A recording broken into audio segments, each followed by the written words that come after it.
One more IPO is open and I'm going to review this IPO for you as I did for Bajaj Housing Finance IPO and Garuda, and they have worked exactly that we have suggested. But आप यहाँ पर ये details देख सकते हैं. This has been published not only on a public Telegram channel बल्कि news में भी ये publish हुआ था, and exactly it has worked the way we suggested. तो अब इस IPO का जिसका नाम है Puranic Logistics, क्या आपको इसमें इन्वेस्टमेंट करनी चाहिए या फिर लॉजिस्टिक IPO को सिंपली इग्नोर करना चाहिए? कौन से पॉजिटिव साइन है? क्या स्ट्रेटेजी हमें यहाँ पर डिप्लॉय करनी चाहिए अगर IPO मिलता है? तो इन सब बातों के जवाब आपको मिलेंगे. साथ में पोस्ट मार्केट एनालिसिस जब लिस्ट हो जाएगा उसके बाद की स्ट्रेटेजी क्या होगी वो भी यहाँ पर समझेंगे. Hi friends, this is me VL Ambala, a SEBI registered research analyst. Follow कीजिएगा अगर आपको इस तरह की इंफॉर्मेशन सच में अच्छी लगती है और आप चाहते हैं कोई भी स्टॉक या फिर IPO रिव्यू कराना, कमेंट सेक्शन. वेल, सबसे पहले समझते हैं प्रोनिक लॉजिस्टिक IPO का टोटल जो वर्थ है, जो IPO की प्रोसीड्स है वो है 22.47 करोड़ की. शेयर है इसमें 29.18 लाख के, और आज की डेट में 12 अक्टूबर को जब मैं ये वीडियो रिकॉर्ड कर रही हूँ तो यहाँ पर अभी हमें ओवर सब्सक्रिप्शन मिल चुका है. NSE की वेबसाइट का ये डेटा आप देख सकते हैं, ऑलमोस्ट 4 टाइम हमें यहाँ पर इसका सब्सक्रिप्शन डेटा दिख रहा है. नाउ बात करते हैं इसमें एंकर इन्वेस्टमेंट कौन कौन से हैं. So Cent Capital Fund and Pine Oak, ये दो इसके मेजर एंकर इन्वेस्टर्स हैं, और साथ में ये 100% सब्सक्राइब हो ही चुका है. 19 अक्टूबर को इसका फाइनल अपडेट आ चुका था. नाउ सबसे इम्पोर्टेंटली हमें किसी भी IPO में इन्वेस्ट करने से पहले समझना होता है उसकी वैल्यूएशन को, उसके बिजनेस मॉडल को और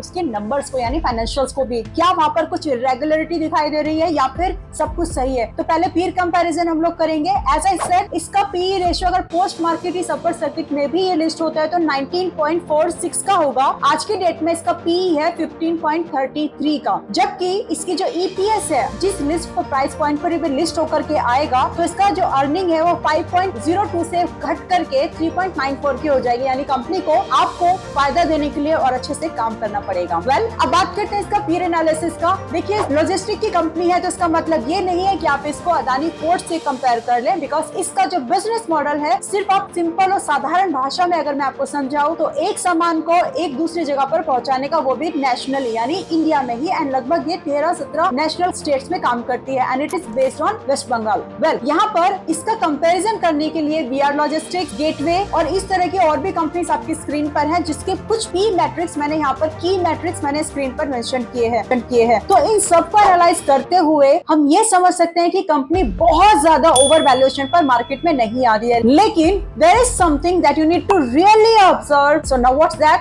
नाउ सी द स्क्रीन. अब आप कंपनी के एसेट्स देखिए. यहाँ पर 31 मार्च 2022 के डेटा के हिसाब से it was 1400 almost. I am taking the round figures. 31 मार्च 2024 में ये हो गया था 3500 का. जबकि हम इसके PAT यानी पैट प्रॉफिट आफ्टर टैक्स की बात करें तो वो 31 लाख से लेकर के वो पहले एक साल के बाद 93 लाख का हुआ. फिर उसके साथ अगले ही साल में वो 400 लाख यानी सिंपल सी भाषा में 4 करोड़ के लगभग हो गया है. टोटल बोरोइंग्स भी कंपनी की आप देख सकते हैं बड़ी ही है. नाउ इन सब चीजों से कहीं ना कहीं ऐसी एक स्मेल आ रही है कि कंपनी ने अपने फाइनेंशियल्स को अच्छे बढ़ते हुए दिखाने की कोशिश की है. But despite of all these things, I would say कि अगर ये कंपनी प्रीमियम पर लिस्ट हो रही है और जिस प्राइस पर ये लिस्ट आई है, मुझे लगता है कि यहाँ पर प्रीमियम लिस्टिंग की पॉसिबिलिटीज है. एंड 10 से लेकर के अप टू 35% की यहाँ पर हमें प्रीमियम लिस्टिंग मिल सकती है. इसका कारण ये नहीं है कि इसके फाइनेंशियल्स बहुत अच्छे हैं. इसका कारण ये है कि इसकी जो टाइमिंग है, जो इंडस्ट्री है और जो इसके पीयर्स हैं उनके comparatively it's coming at a very good, I mean comparatively better price point पर हमें मिल रही है. अब पोस्ट एनालिसिस जब इसका हम एक बार फिर से करेंगे, जब लिस्टिंग हो जाएगी, कौन से लेवल पर बाइंग करना है सेकेंडरी मार्केट में या नहीं, उन सब बातों के जवाब आपको मेरे इस पब्लिक टेलीग्राम चैनल पर भी मिलेंगे. तो टेलीग्राम चैनल को बिल्कुल फॉलो कीजिए. We are SEBI registered. समय समय पर आपको मीडिया के अपडेट्स भी वहाँ पर मिलते हैं जहाँ पर हमारा व्यू पब्लिश होता है. वेल, साथ में अब बात करते हैं, एक छोटा सा एक रफ व्यू मैं आपको दे देती हूँ. अगर मान लीजिए ये स्टॉक 30% की लिस्टिंग गेन पर आ रहा है तो वहाँ पर आपको 70% क्वांटिटी को बुक करना चाहिए अगर आपका व्यू जो था सिर्फ प्रीमियम लिस्टिंग का था. हालांकि जिस प्राइस पॉइंट पर ये कंपनी आ रही है, मुझे लगता है कि इसको होल्ड किया जा सकता है अगर प्राइस अपने लिस्टिंग प्राइस को 10% से ज्यादा नीचे करेक्ट नहीं करता है. बाकी की जो कहानी होगी वो तो टेलीग्राम चैनल पर आपको प्राइस का जब चार्ट बनेगा तब अपडेट कर दी जाएगी. एंड आई विश कि आप मुझे फॉलो जरूर करेंगे. कोई भी अगर आपको स्टॉक, IPO कुछ भी अगर आपको रिव्यू कराना है, do let me know in the comment section, ताकि मैं आप लोगों की उसमें भी मदद कर सकूं. Thank you so much. Follow कीजिएगा, लाइक कीजिएगा, चैनल को सब्सक्राइब कीजिए अगर आपको सच में वर्दी इन्फॉर्मेशन अच्छी लगती है तो, and if you are a real